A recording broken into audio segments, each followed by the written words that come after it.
Well, Seth, would you like to do the intro? What intro?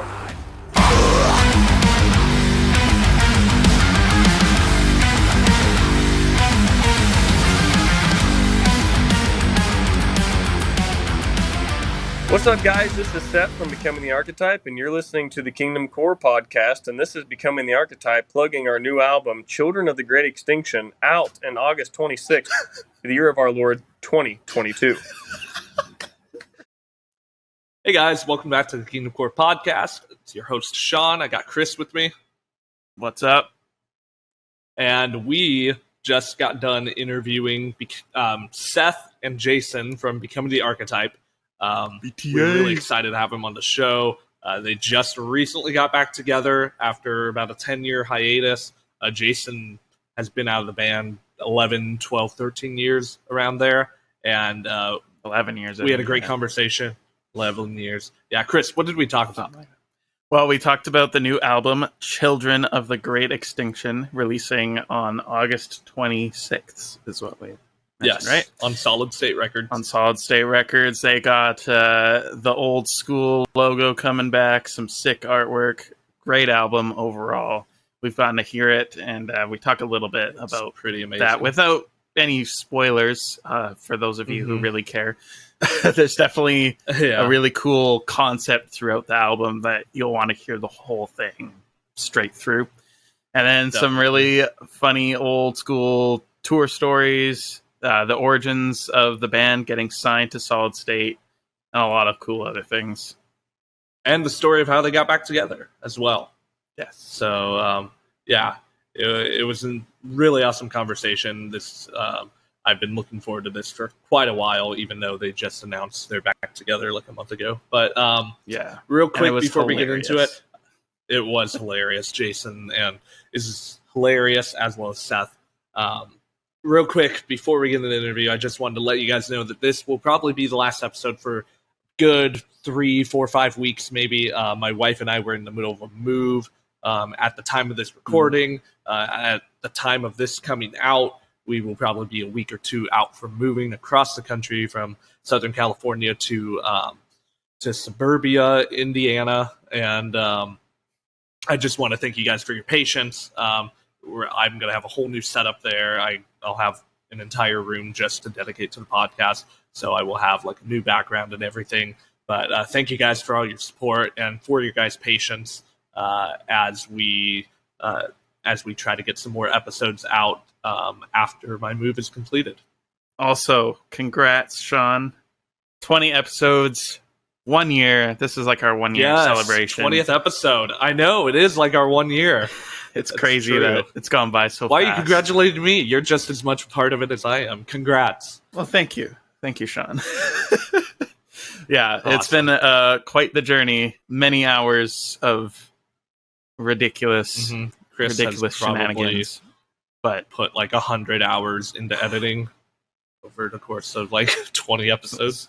Maybe like 80 to 100, probably. It was worth it, though. It's all worth it. I think we'll look back on this whenever we end. This might be the end of it. You never know. We might not come back. You never know. But, all right, let's listen to... here's our interview with Becoming the Archetype. Welcome back, guys. It's good to have you on here. Would you guys mind introducing yourselves real quick for those listening? I'm Seth. I play guitar, keyboard, and do some of the singing. Yep. Sweet. I am Jason, and I do the vocals, the screaming, and some of the singing, and the bass guitar. And that's Do people still call it a bass guitar? I don't know why that was funny, but yeah. You're also the first ever repeat. You are, that's true. On our podcast. Listen, it's truly an honor. You guys can't afford me. We can't. We really can't. We spend all our money on this software that doesn't work. We spend all our Patreon money on Jason. He charges by the hour. I took all the money you sent me and I bought this case of knives. There you go. It's great. And now he's going to try to sell them to us. And we didn't even get any BTA merch. Come on, Seth man. has, We gave Seth you so has much all money. that. Seth has all that. Yeah, I have all the BTA merch. Sorry, guys. Well, I guess we got to pay Seth then. Yes, Yep. much money. We only paid Jason for this interview. $20,000 money. It was a steep price to pay, but it was worth it. We took out a loan. Of course. Definitely. We'll rename it the Jason Wisdom Podcast. Oh wait, didn't you already do that? No. Didn't you do some podcasting? I tried. We tried.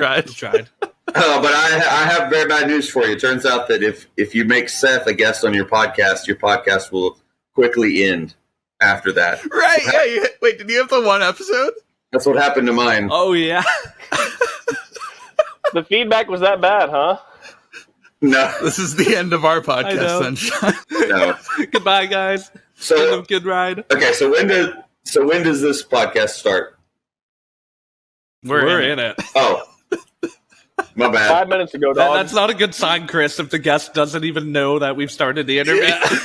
I mean, that's two in a row that don't know when it started, and they're both sci-fi themed metal That's albums. true, yeah. That we're talking Maybe about. our conversation Awesome. is just that natural. I like to look at it like that. I like it. Or maybe everyone you're interviewing is a giant nerd and we don't pick up social cues. Probably it. But at the same time, I don't pick up social cues either. So Okay. we'll just Your sit guys' here in glasses. silence, all four of us, for like an hour. That could be a challenge. First person to laugh. It'd be me. I'm already laughing. Jason is stone faced. Oh, Seth's got a good deadpan too. Wait, are we actually doing this? I don't. They're doing it. People listening have no clue that they're still here. This is why you go to youtube.com/fortherock and you watch the video version of the Exactly. podcast. Great. So you can see people doing See, ridiculous so things. youtube.com/ is kind of like bass guitar. It feels like when you were in high school and your friend started his own website, and he's like, what you do is you go to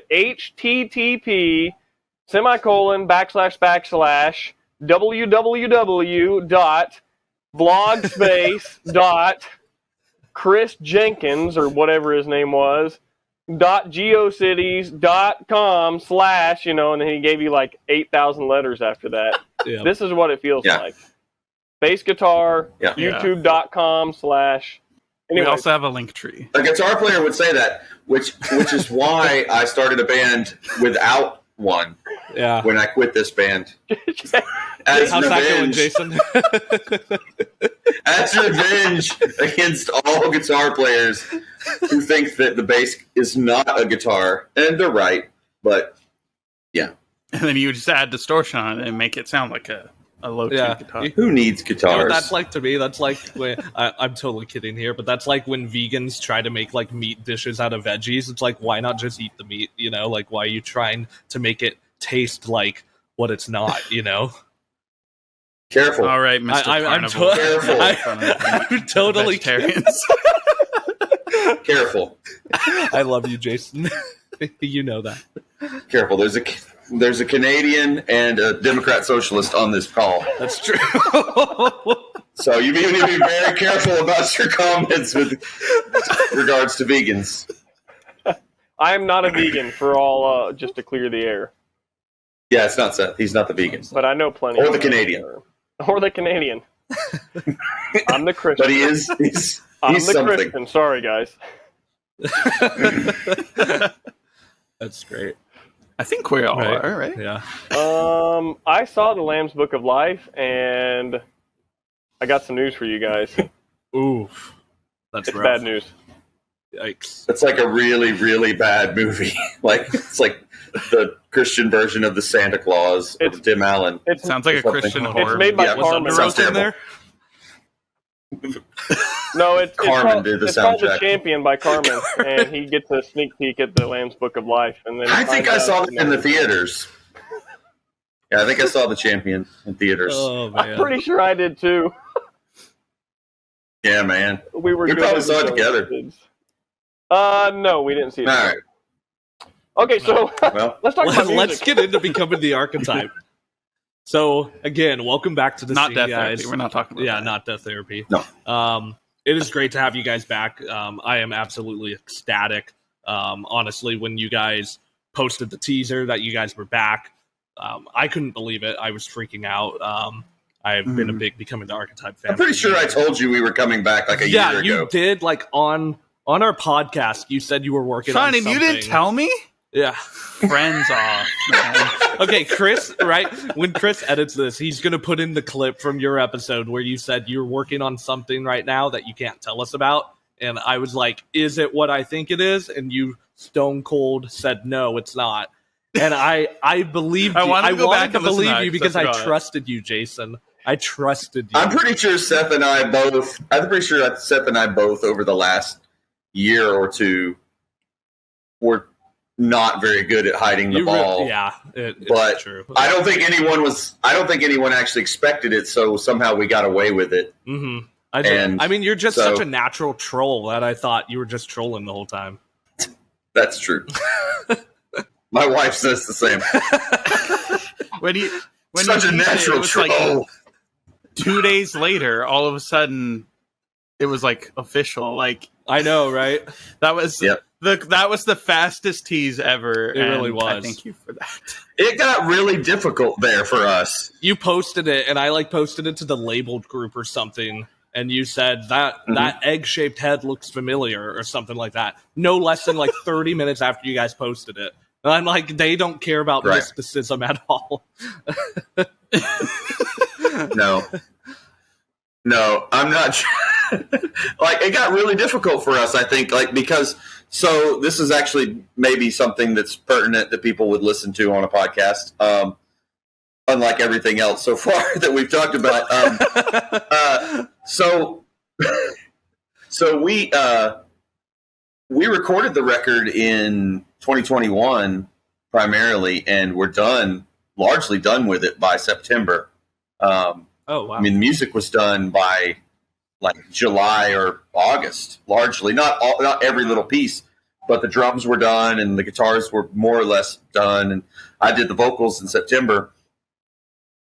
So by the time we got to, a few weeks ago, I think we had held it in for as long as we could. So by the time the news was news, we were ready to talk about it. So, yeah. That's awesome. And then a nice short release date. I know, the shortest I've ever heard of. I was so thrilled. I thought it was just going to be a single right away. And it's we're working on some stuff, but we don't know what yet. Because a lot of bands, when they come out of got another year wait or off of hiatus, they're just we're just going to maybe play some shows, write some music, but we have no long-term plans right now, but we're no longer retired. And I was thrilled. Mm-hmm. But Seth, I wanted to ask you real quick. Could you fill in the timeline between the last 10 years leading up until now? And then if you guys could talk about what was the defining moment when you guys knew we need to get back together or we are getting back together? Yeah, so let's see. The end of Jason and Duck both left right around the time Celestial Completion came out, so early 2011. And then Daniel and I wondered what we should do, and we decided to keep going. And we had Chris McCain join the band on vocals. But then after a while, he couldn't tour anymore. And it was kind of one of those things where it's if we can't tour anymore, then there's probably not a whole lot we can do. So this is summer 2013, and we didn't really want to try yet another vocalist. So that's when we went on sort of indefinite hiatus, but no big announcement, no farewell thing, just sort of we're just not able to do anything right now, and who knows how long that's going to last. And it only took about really 2 years before at least Jason and I started talking a little bit again, and it was very preliminary sort of stuff, but we started discussing the possibility of doing a new album, but it was just hard to figure out the logistics of who would be involved and how we'd go about the writing process and how we'd even pull something like that off. So it kind of kept getting put on hold because we've always been a 4-member band in the past. So we figured, okay, Jason, Seth, Duck, but then who's going to be our other guitarist to kind of do some of the solos and write some of the material, yada, yada. And we kept going back to our other people, but Daniel was our most recent one, and he never officially left the band, but he was in Fit for a King by that point. So it was kind of like he's busy, with much larger things. So we kind of worked through tons of things. It's funny you guys mentioned the single idea because we had discussed that. We thought, well, maybe we just try to do one song for now between the three of us, and then see how that reception goes, and if it goes well, we lock in another guitarist to do a full-length album. But it sort of just got prolonged and dragged out for a long time until it was 2020, right before the pandemic, that we finally had some songs, and we had been emailing each other back and forth. And so I live in Wisconsin now, so I flew down to Georgia to meet with Jason and Duck and our producer Nate, and we started working on songs. But then, as you know, the pandemic hit, so that put everything on hold for a while. So you guys could have had the album a year ago if it hadn't been for the Dang COVID. Thanks, yeah, right. And that's Nate Washburn, right? Yeah, Nate Washburn, right? Yes. Okay. Nathaniel P. Washburn III. Is he an official member now, or? No, he's not an official member. He, tracked some of it. Yeah, he kind of functioned as that other guitarist for us and as the producer. But he's not an official member, although who knows, eventually he may become one. But he really was instrumental in helping to sort of fill some parts of that role, of that other guitarist, and really did a wonderful job on both roles with guitar and with production. So a lot of credit goes to him. If you like the album, he is probably the chief person to thank for that. It sounds great. It does sound really good. I can say that much. Yeah. Without going into spoilers. Congrats to Nate. I mean, yeah. So one of the cool things about working with Nate is that Nate and I had worked together on the latest Death Therapy record. We actually worked together on the second Death Therapy record a little bit. And so by the time we got around to the, doing the BTA album, I feel like he and I had sort of like a mind meld. Like we kind of knew what we wanted it to be, and I pretty well know what Seth likes, and because we've known each other with music for forever at this point. And Duck, I've been playing music with Duck in his basement since we were in high school together, so it was pretty easy to take the mindset and sort of like relay everything to Nate. So I was sort of like the connection point. Seth's up in Wisconsin and he came down, but Duck is working doing construction stuff all the time and not super available. So I mean, Nate has a lot to do with the fact that this actually happened, that somebody was able to sort of stand up and be like, yeah, cool. Well, I'll pull this together and help you guys, make it all happen. So, but Seth and Nate really kind of kicked everything off, just writing riffs, because this is a riffs band.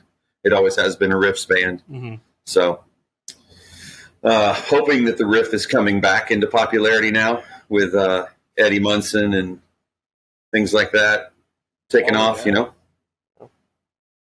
So, I wanted to ask. We're here for it. Instead of just the chugs. Yeah, instead of just the chugs. So did you guys already have like an agreement set up with like Solid State where if you guys were to ever like get back together, you guys could release it on Solid State, or like how did that happen again? No, you have to go back and beg them. No, our lawyer will have to fill you in on that. we debated. We debated heavily whether that made the most sense at this point. Being friends, Jason and I are friends with Five Iron Frenzy, some of those bands that have like done the sort of Kickstarter route or crowdfunding. Mm-hmm. That really seemed appealing, and I was leaning that way, and we debated that for quite a while as well. And when we asked the label about what they would be interested in, they showed interest in having us on the label, but it would be a new contract. And so we had to kind of work through lots of details with them about how that would work and what that arrangement would be like. And it was, there's just boring.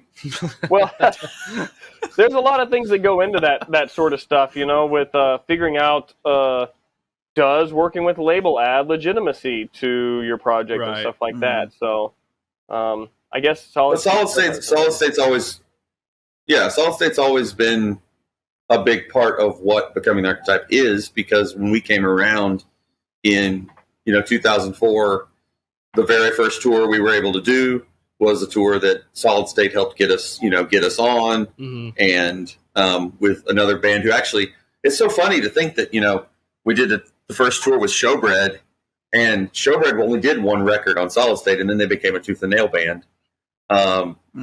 But Ryan Clark from Demon Hunter sort of discovered Becoming the Archetype, and he was working at the label, and so was John Dunn, who plays bass in Demon Hunter. So, and Ryan's instrumental in so many things, like our logo, which we brought back for this record. The original, he drew that, if you didn't know, with his hand. With his hand. Yeah. The original Terminator. I don't know if kids. Yeah, I think he drew it on he on drew something that called with paper. He drew that with his mouth. Yeah, Johnny Erickson Tata style. Yeah, with his foot. Oh Lord, no, there wasn't TikTok back then, so he wouldn't get any clicks for that. But it was a hand drawn logo, and he hooked us up with Dan Seagrave, who painted the first album and painted this new album cover. I guess what I'm saying is, like, so much of what Becoming the Archetype is came from that connection to Solid State. Got it. And so yeah, I mean, it's cool. It's cool to be working with them again.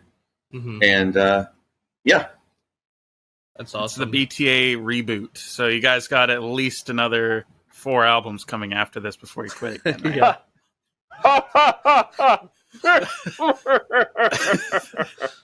And then Jason will start another bass-only band. He'll kick the other. Jason's working on. That's not even. Next band is just going to be me with a microphone. Like, it's just no reason to even try to have instruments. That's your TikTok There's account. a new VST that I. Yeah, that's my TikTok.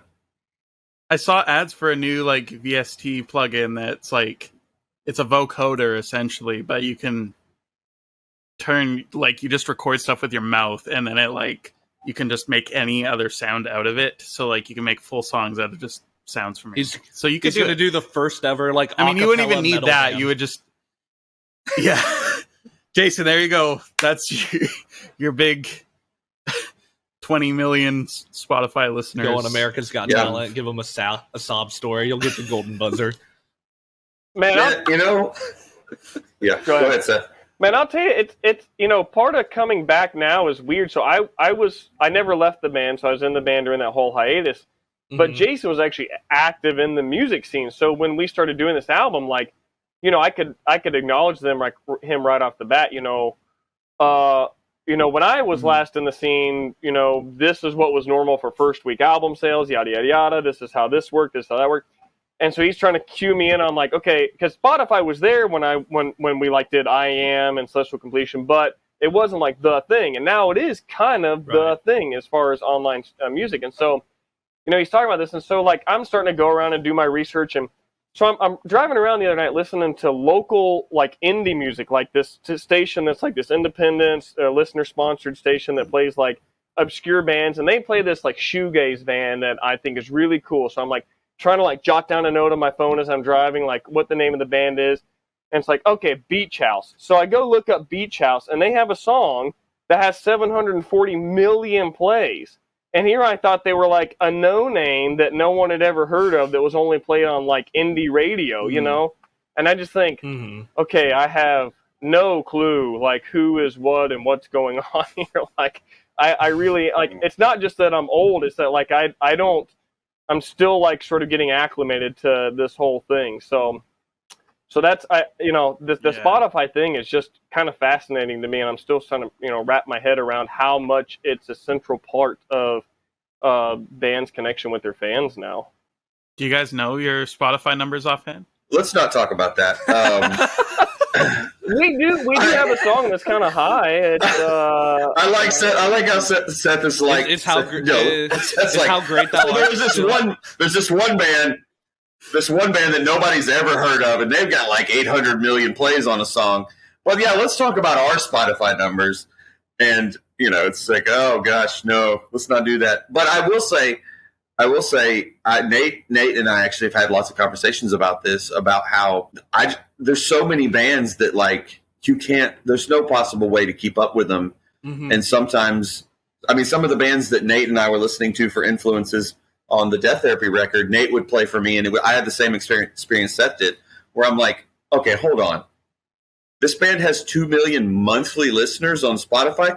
Who is this band? Yeah. You know? Mm-hmm. And then I turn around in Atlanta, and they're headlining some, Shaky Knees festival or something with like 50,000 people in the park in Atlanta. And I'm like, oh my goodness. So on the one hand, it's very humbling when you don't have the big numbers, because you think, man, anybody can get huge numbers.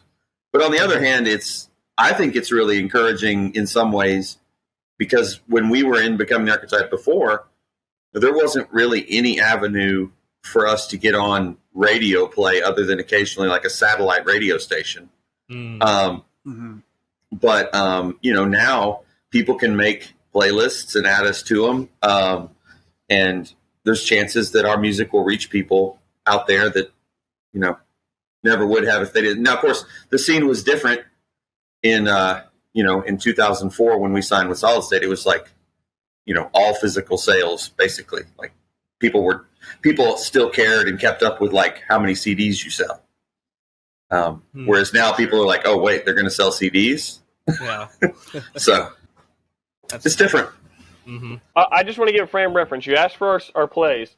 Our highest song has about 1% of that band I mentioned that I'd never heard of before that I thought was super indie. So,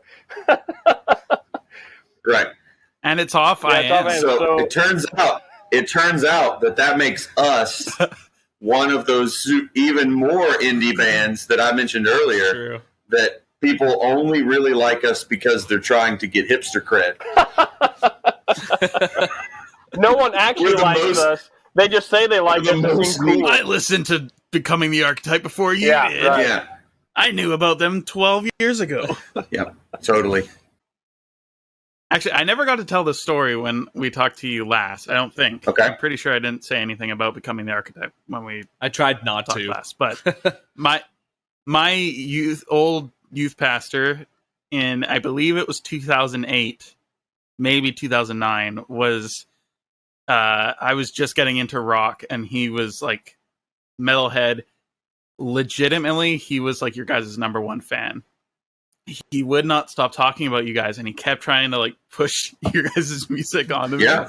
And I remember the first couple times, I'm just like, ew, no, what is this? Like, it's screaming. I don't like it.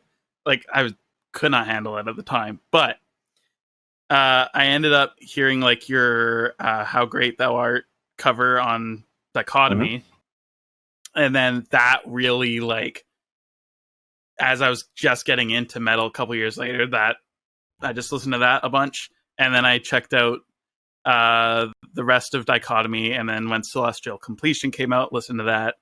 And so I kind of became a fan of you guys around then. And he was like super fan of Becoming the Archetype.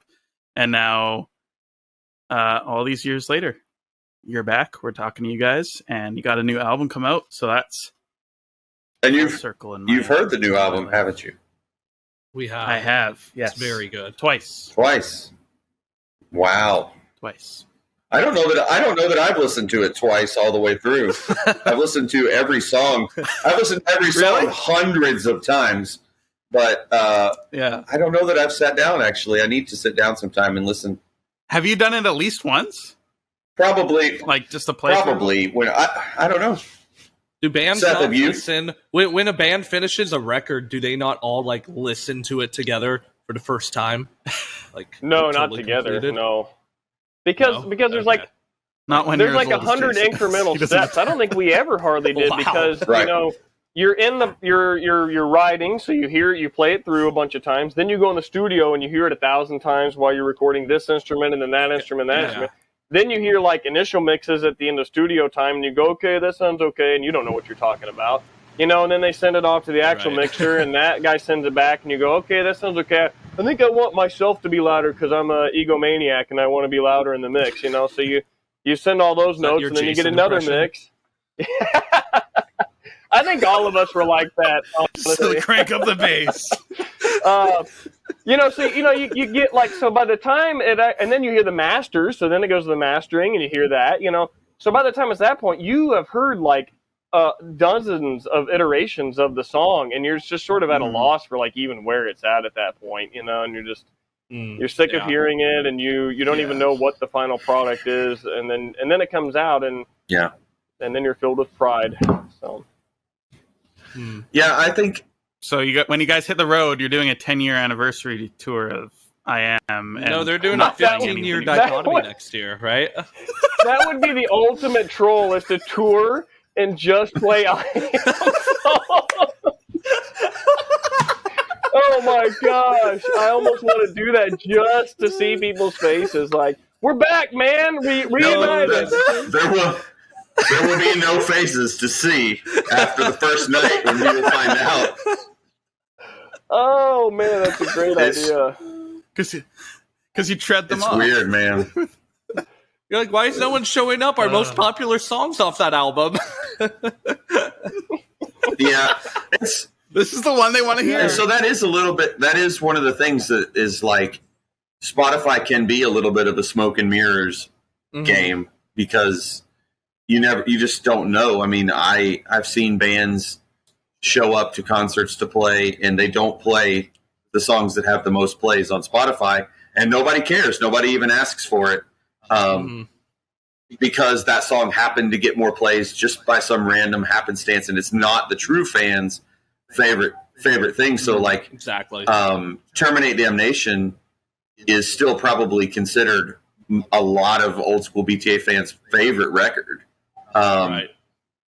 But it was before Spotify. That's the thing. It predates Spotify, so most of the people that fell in love with it on CD, and they have a physical copy that they still. Right.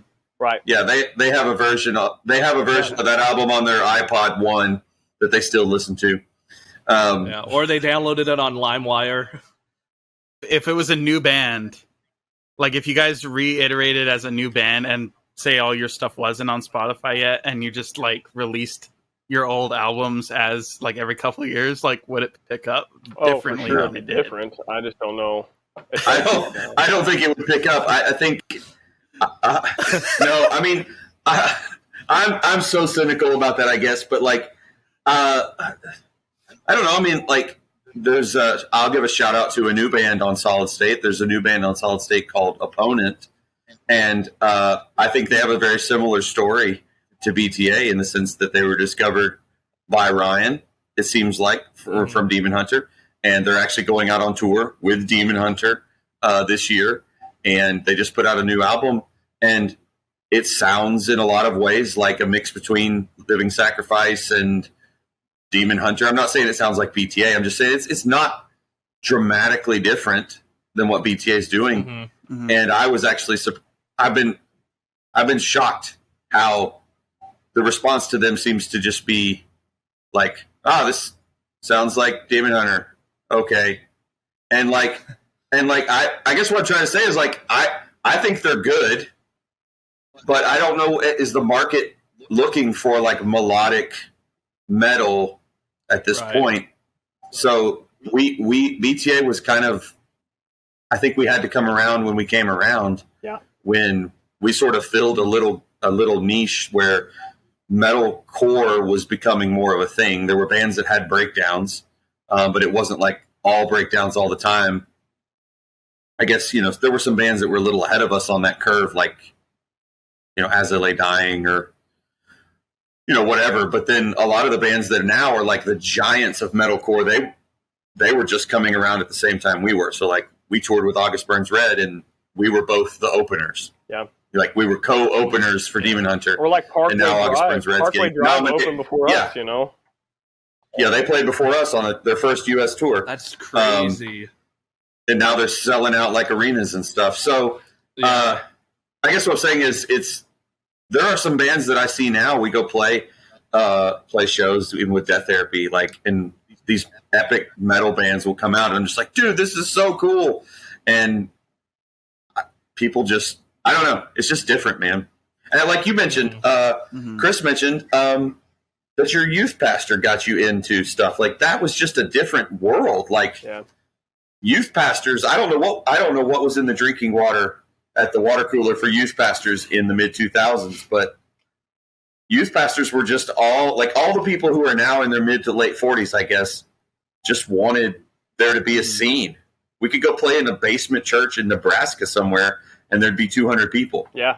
And it was just like, how cool is that? We really sort of got our start and became more popular at a little tiny church in Birmingham, Alabama, more than Atlanta. And then when we would come to Atlanta, we would play for more people in the North Georgia mountains than we would in Atlanta. It was just weird. Wow. It was just a weird time.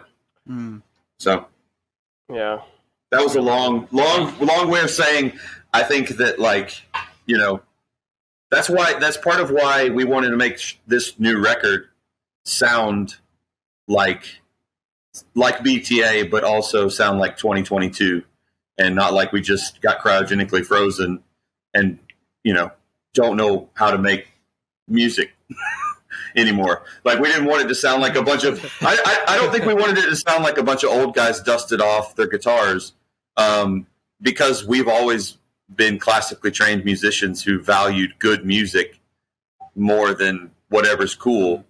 But I think this record has a little bit of modern and a little bit of classic in there. So yeah, I would agree. My first impression of the first single, and then as well as the album, was that, okay, great, this is exactly what I wanted from BTA. It sounds like their old stuff, but like they have the same sound as their old stuff does, but it sounds more modernized and what they would sound like if they had never broken up and were still together today. So I think you guys really nailed that, so I wanted to give you guys props on that. So, and that's one of the hardest challenges, man. Sorry, I didn't mean to cut you off. Oh, for sure. That's one of the hardest. You can see bands, and I won't mention any bands' names, but you can literally watch bands on social media visibly struggling with, do we keep pressing forward or do we go back to the sound that people used to love? We don't know what to do. Like I'm saying other bands, you can see them struggling with this. And so put yourself in our shoes. It's been 10 years since we've done a record.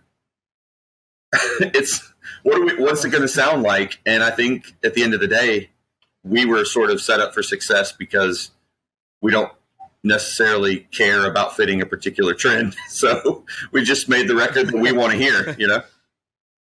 Yeah. Well, so we did have a lot of conversation about that. Yeah. As you guys know, with 5 full-length albums, each one was I think fairly significantly different, So something like Physics of Fire, our second album, sounds pretty radically different from, I Am or Celestial Completion. So for sure, we had a lot of conversation about that. We were very intentional about, okay, which sort of version of BTA are we reuniting, and that Resurrection mostly took the form of sort of a mixture of Terminate, Damnation, and Dichotomy, because those were the albums we liked most, and those were the albums that we sensed our longtime diehard fans liked the most, regardless of number of Spotify streams.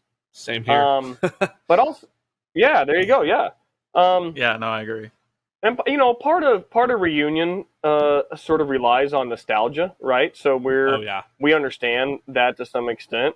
But we also, like Jason said, if you're only relying on nostalgia and you don't make things sound modern and up to date, then I think that fades pretty quickly. So Nate was really instrumental in helping us to not only have good quality production, but something that sounds like it's not in 2005 or 2008, but is in 2022. And that really worked out quite well, I think. But again, it's like I used to say with Dichotomy, people would say, what's your favorite BT album? And I would say Dichotomy. And they'd go, why is that? And I said, it's because it's the best produced. It's all due to Devin Townsend. Sounds, it holds up. Yeah. And so I just, I would say it's not even like I'm bragging about it, because I had very little to do with how good Dichotomy was. Like, Devin Townsend deserves like 80% of the credit here, and so that, how much does Jason deserve? I think that kind of how it 2%. 2% milk. That's me. No, more than that. I feel like this just turned into the roast. It's okay. I'm so sorry. I can't help myself.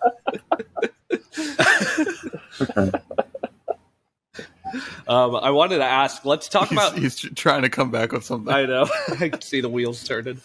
Let's talk influences, because you guys were trying to get that old school sound, but also modernize it. And Seth, you said you had been out of the scene quite a while. I'm not sure, like, if you kept up with any of like the bands in the metal scene, if you still even listened to metal or not through that. So, what were some of the influences for this record? Biggest influence: Beatles, Paul McCartney, Wings. I definitely hear that. Definitely hear that on the Remnant. So we did, just in case you really want to know a definitive list, we did put out a Spotify influences playlist that you can check out. But good plug. Oh yeah, you did. Overall, right. you know, I do listen to metal still, but it's not like new metal bands. It's the bands that I have liked for quite a while now, you know, and they're still active, you know. But that's where Jason and Nate are much more sort of contemporary than I am. I'm still drawing on Extol and Opeth and Mastodon and Rob Zombie, and they're like, what about Gojira? And I'm like, well, I've heard of Gojira, but I haven't really listened to their music, you know. So those are the kind of conversations that we were sometimes having about influences and that kind of stuff. Mm-hmm. Yeah, I would say. Yeah, you guys. I would say that you know, we share Seth and I and Duck share a lot of those same traditional influences. You know, bands like you mentioned, like Extol, Living Sacrifice, Opeth. Duck's really into like more techie kind of stuff, like Black Dahlia Murder, R.I.P. Trevor, and he's really into old Between the Buried and Me stuff and things like that. And you know, and I really had a phase where I went super hard into like Dream Theater and that kind of stuff, and sort of tried to force that on Seth and other people, but that it didn't really take. But I did have at least one guy in the band with me at one point who was super into that. Yeah, I mean, so but then lately, like in the last couple of years or so, I've really been into Gojira. I think they're just super good music. So I know that it's really controversial in some circles to say that I like the band Ghost. I think they're really rad. So sorry if this is on For the Rock Radio. You might have to bleep that out. Was Jason's name in the Book of Life? Yeah, you'll have to bleep I heard he likes Ghost. You'll have to bleep that part out. I'm not. Man, that's I could rant on that for so long. I put that in You kind of did on our last podcast. Yeah, I put that in the playlist. That's on the influences playlist. We share the playlist, and of course, we get comments from some people who are like, "I can't believe that this is you would draw on these kind of bands," and I want to be like, "Man, just stop. You should go check out." It's spirit filled, but the wrong spirit. There's the comment section. See, you're not supposed when you're a band that has 700 million plays, like that band that nobody's ever heard of that Seth was talking about. You can't read the comment section. But when you're a band like us that has 1/100th or 1,000th of those plays, the comment section is hilarious sometimes. Oh yeah. And just have to not take it personally. But there was a comment today on YouTube for our new music video, and I mean, I think the guy wrote a novel, and it's just like he was just picking apart what he deemed to be occult imagery in the song and in the video. I can promise you there was no effort to put any sort of occult imagery in anything for anything.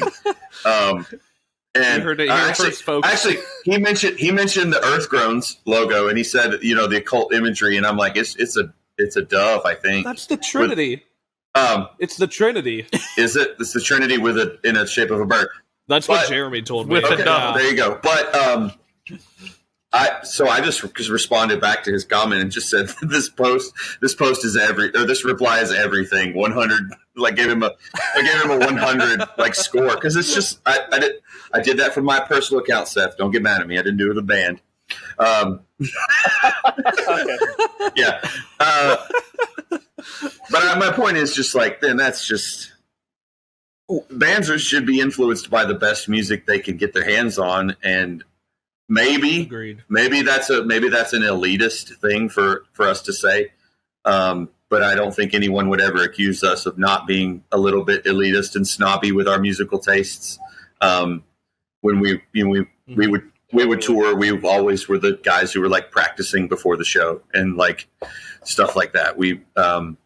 I think as we got older, we became a little bit if you want to more know, of a hangout band. But early in the days, we were like, Duck was practicing his drums in the trailer, and we were practicing our guitars. Which, by the way, we're not the only band that was like that. August Burns Red did that, and look where they got. So, yeah, but so here's the difference, though. Like, if you want to know why we don't have 700 million plays on our highest play, like Beach House, whom no one has ever heard of,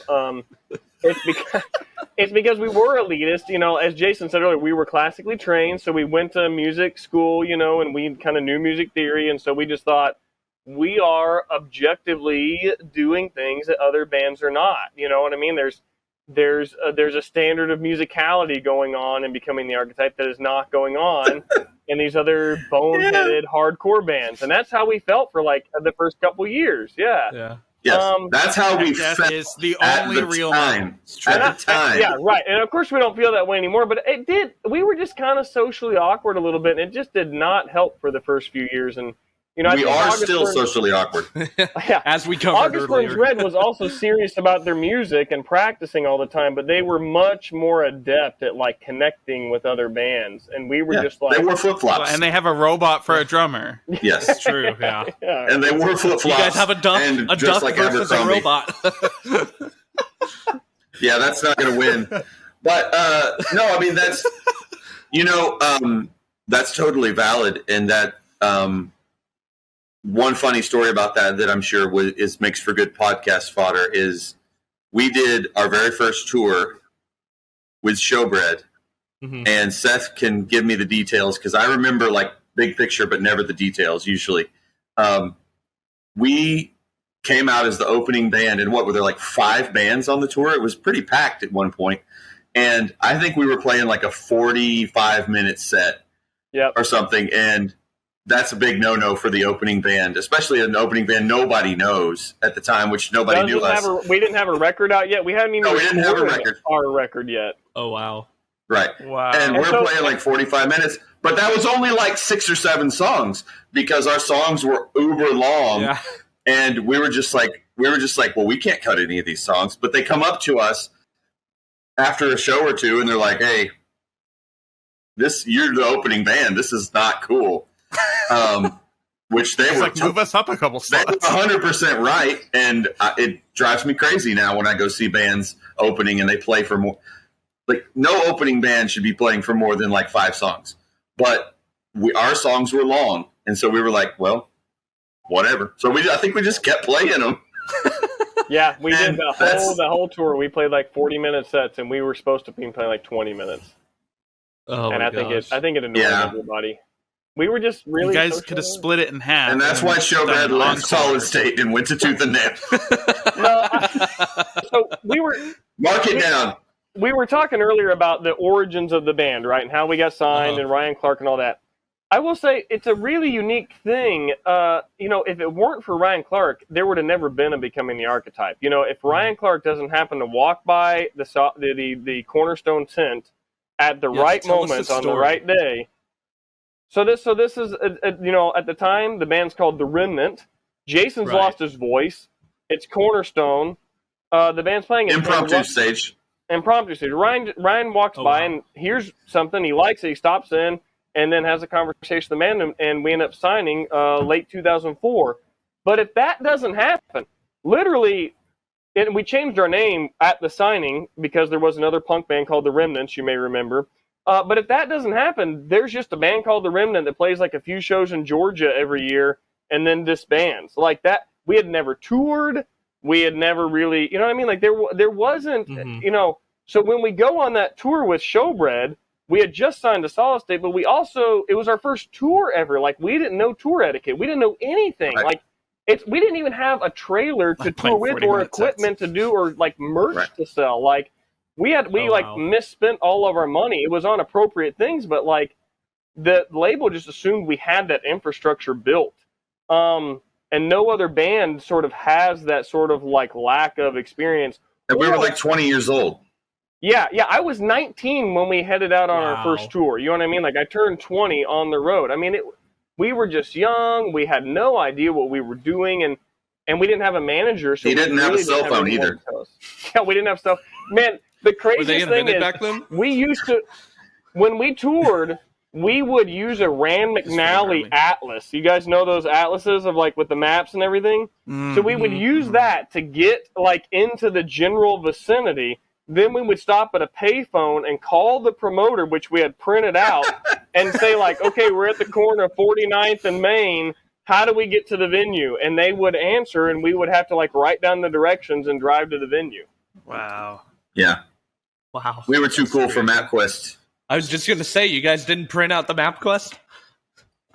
We did. We actually did try that a little bit, but then it gets weird once you, like, if you miss a single turn or you're coming from a different direction, then it's all messed up. Yeah. Yeah. Anyway, so that's awesome. That's cool. I never knew you guys were discovered by Ryan. That's really cool. Yeah. And at the time, so here's another thing. He had never signed anyone before. He wasn't an A&R guy. He was in the art department, so he was in Demon Hunter. And he did art for the label, and he did art with his brother Don. So, like, when he hears the band, he goes, okay, you know, Brandon, I'd like to sign this band. You know, and he kind of doesn't, you know, he has to navigate this whole new thing. Like, it was like a brand new enterprise for everyone involved, basically. And, you know, like Jason said earlier, we benefited massively because A&R guys don't draw a sick band logo, you know, for the bands they signed, you know. So that we got some really unique benefits from that whole thing. So, you know, if you appreciate Becoming the Archetype's existence, you should thank Ryan Clark. Yeah, and he's on the new album. He has a guest vocal, which is sort of that's a little bit of a tradition. He's not been on every BTA record, but he's been on the ones we mentioned earlier that were sort of our capstone albums, if you want to say it that way. He's on the first record, Terminate Damnation. He's on the third record, Dichotomy, and now he's on the sixth record. Children of the Great Extinction. We haven't actually mentioned that. Children of the Great Extinction is the name of the record. And yeah, so I mean it's a cool, and I think what's so neat about all that is that when we signed with Solid State, and we didn't know anything, like we've mentioned multiple times. The label was just so cool to give us these opportunities and put us in front of people. Whereas now to put a band in front of people is harder than it used to be, which is weird. But, like, I can remember you could go to the local Christian bookstore and go to where they had, like, the alternative music. And there would be, like, our album, which I believe, people told me, I sound like Donald Trump. I didn't say this, but people told me they say this, but I think I never saw our record. I never saw our record in a Christian bookstore, Terminate Damnation. But Seth, do you remember people saying that they put a sticker over the cover because it was too scary? I got that. I've got it here because it said damnation. You have those? Yeah. It also said damnation. Did they cover it with the "Thank you for buying Christian music" sticker? Yeah, exactly. No, for fans of Slipknot. Well, the reality is, you could go to the store and there'd be like 9 bands to choose from in that section, and that was it. There were. And then our music started taking off a little bit more, and we could go find our albums in Best Buy. And I think I even had a video of Celestial Completion going to Best Buy that I posted on YouTube or something, and we would, like, take our albums and we would put them on the end cap in front, where they weren't supposed to be. And every time I went into a music store, I'd do that. I'd find our albums and put them on at least at the front of the row so that they're visible as you walk by. So, it was. I guess what I'm saying is I'm really grateful for all those opportunities that we had, and that's awesome. So we just mentioned the name of the record for the first time about 45 minutes in. Children of the Great Extinction. I can't talk. Let's talk about the record. Let's talk about like the name, the concept, lyric themes. What can you guys tell us about that? It is epic. I concur. That is true. Okay, so Jason came up with this idea, and our process has always been: you write the riffs, as Jason said, we're a riff-oriented band. You write the riffs, and then Jason writes the vocals, and we might format the riffs and the structure of the song around the vocals. How many times you play the riff, et cetera, et cetera. But Jason when he's in the band, he's always written the vocals. So, I've never written any lyrics on any of the albums that Jason's on. He always writes the lyrics fully, and then places his vocals, the screaming vocals, where he wants and how he wants and all that kind of stuff. So that's like Jason's domain. So all of this is like in his wheelhouse here. Yeah, and that largely came from my own insecurity, I think, probably at the beginning, and then I just sort of everyone got used to it. So that works really well. But I like starting out, I feel like I was so self-conscious about not wanting, not wanting people to hear my vocals and things until it was all finished, because I had these ideas in my head for what it was going to be.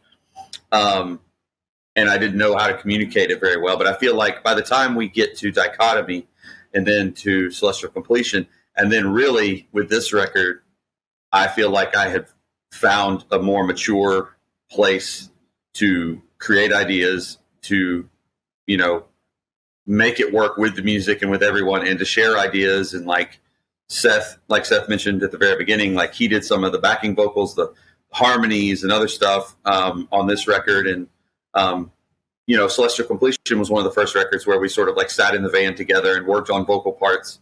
And like I say, a lot of that really probably wasn't even possible because I would have just given up or been too embarrassed to try that stuff on the first record or two. Devin definitely had a huge part in that, encouraging us to try things, encouraging us to do things that we hadn't done. Devin is a musical genius, but I think part of that is because he's willing to do things that other people just might think are out of reach, and he just goes for it. Mm-hmm. So with Celestial Completion, we definitely went for it more. With this record, I feel like lyrically, I wanted to go to a higher place than I'd ever gone. So this record is from the beginning to the end. It's one continuous narrative story, which I've never done before. I've had several people send me messages and say, "Oh, well, I thought Physics of Fire was a concept album." And I'm like, well, it has 4 songs that tie together, but they're not even in order. You have to piece. We have to, which is funny because some people have written me back and they've told me that that was one of their favorite things. They felt like it was a puzzle, like they had to put the songs in order. And I'm like, well, that's what we were going for. We're that puzzle band. We're the band with the puzzles in their songs. But yeah, so with this record, we really went to a new place. I think also, having worked with Nate Washburn, who's not like not necessarily a traditional metal dude. He plays in the band My Epic, which is not a metal band. And Seth comes from such a good band, though. Seth and I both love metal, but Seth comes from, maybe more of an indie rock kind of place a lot of times with music and stuff. So I think him and Nate being able to work together on some ideas and then, pitching vocal lines, Seth and I have talked about this, but there are things that people haven't heard yet in the singles, but you guys have heard if you've heard the record. Like, there are deep cuts where there's some really, really interesting, clean vocal things that happen that Seth and I came up with. a lot of it Seth came up with it. Just sent it to him, and he would send it back, and we were like, okay, that's cool. We should do that. But they're almost like choir vocal ideas. That's where Seth and I met, was singing in the choir in college. So yeah, again, that's it's just a little bit of what makes our band different in our minds. You know, our influences aren't necessarily like, oh yeah, like which band has the sickest, you know, breakdown. It's we're like, well, you know, remember when we were in choir class? You know, let's do that on a song, and I think that's really cool. I mean, to me, like a lot of my favorite bands do that kind of stuff. So, yeah, and I think I wanted to just point out that the new single that just came out, "The Remnant," your new music video and stuff that dropped today as a recording. That song, after listening to the album again today, I'm like, I think that's my favorite song on the album. I would probably not say necessarily that it's the best song, just so other people have some options here. But between the riff and then what you guys do vocally, like working together on that song, it's top notch. I really Man, do you guys like on the music video how much my mustache is prominently displayed? It like kind of like punches you in the eyeballs, you know? I was pretty proud of that. Yes. I showed my wife, I was watching it through on the final cut, and she saw that scene and she just laughed and walked away. Yeah, it's yeah. Thank God it wasn't filmed in 3D. Just like trying to Or was it? You got a little Brussels. Or was it? If you feel something tickling your face or your soul, it might be my mustache. Yeah. Oh my gosh. And then from the other side, it's Jason's beard. There you go. Yeah, but see, Duck's got a huge beard, so that's always been that's the funny thing is, like, so in BTA, you know, when we do photo shoots and stuff, I would usually cut my beard a little shorter even than this sometimes, because Duck was the guy with the big beard. And then when Duck would leave the band, so you couldn't win on the hair. When Duck or would leave the band, I felt like an obligation to grow my beard longer. And then Duck would come back and it's like, okay, well, you know. So it was a fluctuating thing, but we had a mascot. I don't know if you're familiar with the mascot named Clifton, the bearded skull. And Skull. oh, right. Yes, and yes. I really do feel like we should have copyrighted, getting Ryan made it. Should have gotten Ryan to copyright that, because at the time I had never seen anything like it in the, you know, late 2000s, right. I guess it was, right? You know, and now I, like, everywhere I go, I see random, like, you know, tree companies that cut down trees, and it'll be like a skull with a beard and two axes behind it, or, you know, facial cream, you know, or mustache oil. It's got a skull with a beard. Mastodon did a shirt or something not that long ago that had a beard, and I was just like, man, you got to change it up. Put Seth's mustache on it instead. That's not. Okay, we did a tour, so the beard skull comes from a hair trilogy tour that we did. We did 3 tours in a row that were hair themed, and that was the first one. We called it Bring Your Own Beard. So you might be familiar with BYOB, Bring Your Own Beer, like to a party. We did Bring Your Own Beard, and that's where the beard skull was made for that tour. So all the Christian parents wouldn't let their kids come to the tour because they thought they it was a joke about alcohol. Yeah, no, it's because the Christian kids couldn't grow a beard. There you go. But then the second tour... No, but they thought it was beard. The second tour we did was called Born with the Mustache, and it was a little kid with a giant, like, caterpillar mustache. So, was the third one the bowl cut, right? The Bring Your Own Bowl Cut tour? Bring Your Own Bowl Cut, yeah. That's amazing. Bowl cuts are coming back, you know, apparently from Stranger Things. Did you guys actually have them? No. Oh, man. Bring your own, not bring our own. Right. We bring bring what we bring. There's just one kid who takes it seriously, and they're like, "Why doesn't he?" Wasn't there one kid? Was there one kid who let you do bowl cut? Who did a bowl cut? Yeah. I felt so bad. Just one kid. I'm so sorry if you're listening to this and that was you. No, that person is a legend Do you have anything to say to them? We're so sorry that you were our fan. Hey, I want to give you guys a heads up that my battery on my computer is about to die, so I'm actually going to join on my phone. Jason, why don't you speak about the lyrics a little bit? The theme. I did a little bit about the theme and how they tie together. And it's a concept album. But what is the concept? But the concept, I can't tell you too much about the concept, or I'd have to kill you. I'm okay with that. I need people to want to know, which is actually something that is encouraging. I've had several people tell me that they've listened to the singles and they're like, okay, now I'm really intrigued because I don't know what is happening in the story, but they're getting little pieces of the story. And so I'm hoping that, in the year 2022, we can still challenge people to sit and listen to an hour-long record and go on the full journey. Go on the full. Yeah, I mean, the hour-long listens don't necessarily get you the big Spotify numbers, but they do translate into some really cool moments with people, and I think that's what BTA is all about. So, hey, that's a cool story. If we have time for a short story, absolutely. Speaking of listening sessions and dichotomy. Yes. Jason and I, we couldn't do CD release shows when Dichotomy first came out. Like you normally, your album comes out. It used to be on a Tuesday. Now it's a Friday. That's the difference between now and then.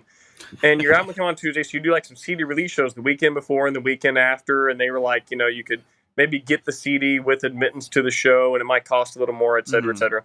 Well, we couldn't do any for Dichotomy because I forget one of the guys wasn't available to play shows. So Jason and I literally went to like a handful of places in the South that we had big followings at and just showed up and like would play the album and talk about it, almost like a Q&A forum sort of thing.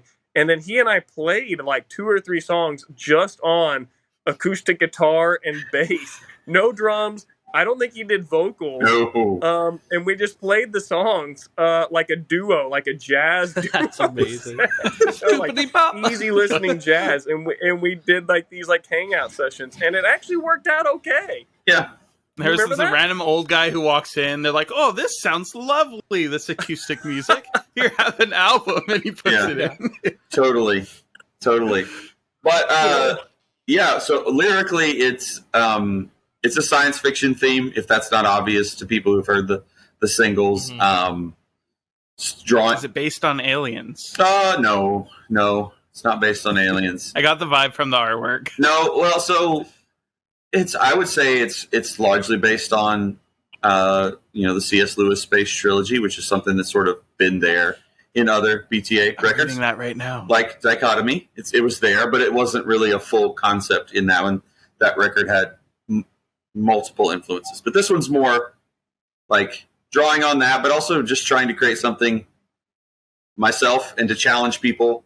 So I would say there's all sorts of themes that have to do with,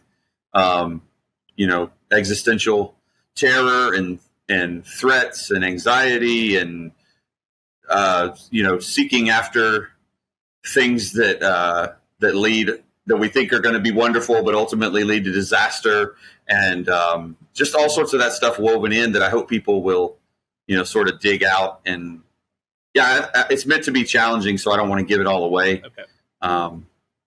Cool. But yeah, I'm really proud of it lyrically. Probably my greatest lyrical accomplishment. And I started writing those lyrics, I believe, even back before COVID happened. Oh, wow. Or just more or less right at the beginning of the COVID thing. So then they didn't get put into the songs until a year later. So had a lot of time to marinate on those ideas.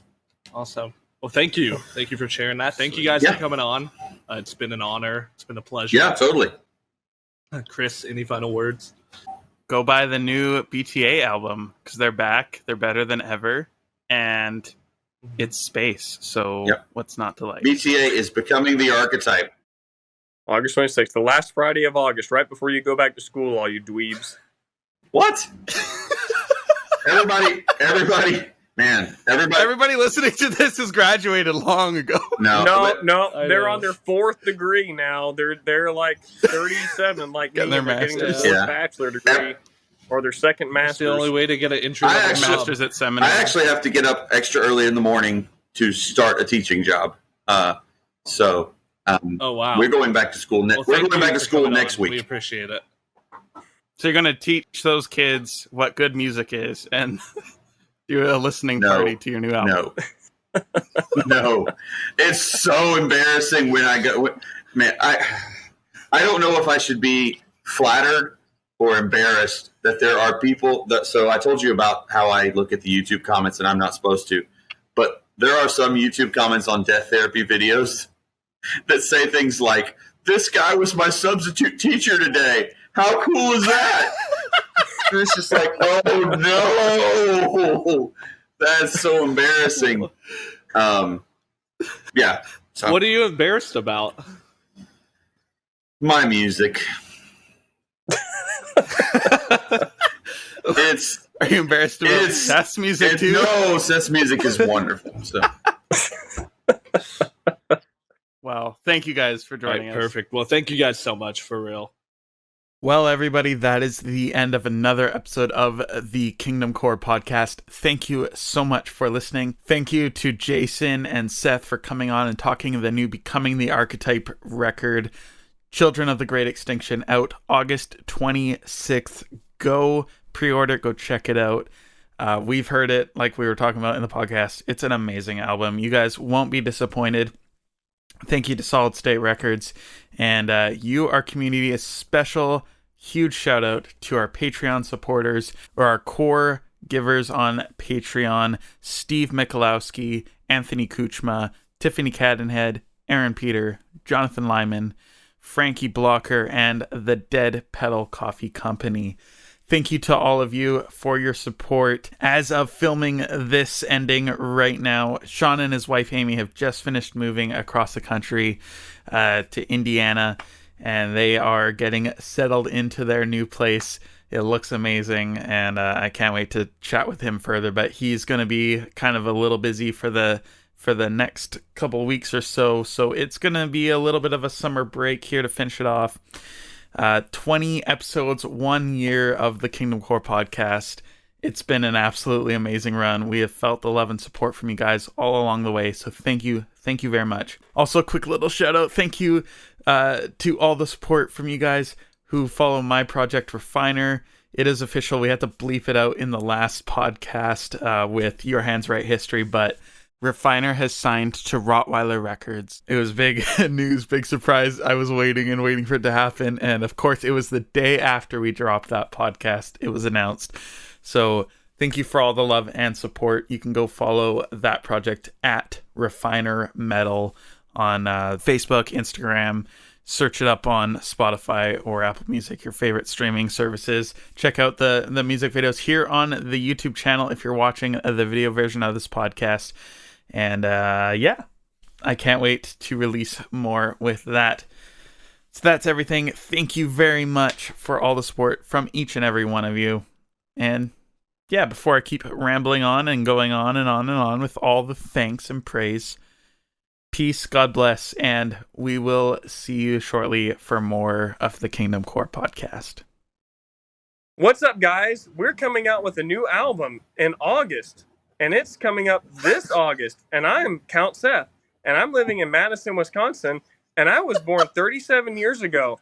And Becoming the Archetype was signed 18 years ago, and we are back from the dead. We are in a reunion, a resurrection, if you will. And this is the most exciting thing that's ever happened in any of our pathetic lives. And we're really excited to share this with you. And the new album's coming out. You should listen to it because we're very excited and proud of it. And we're excited to do this interview. Are you ready? We're not. Let's go.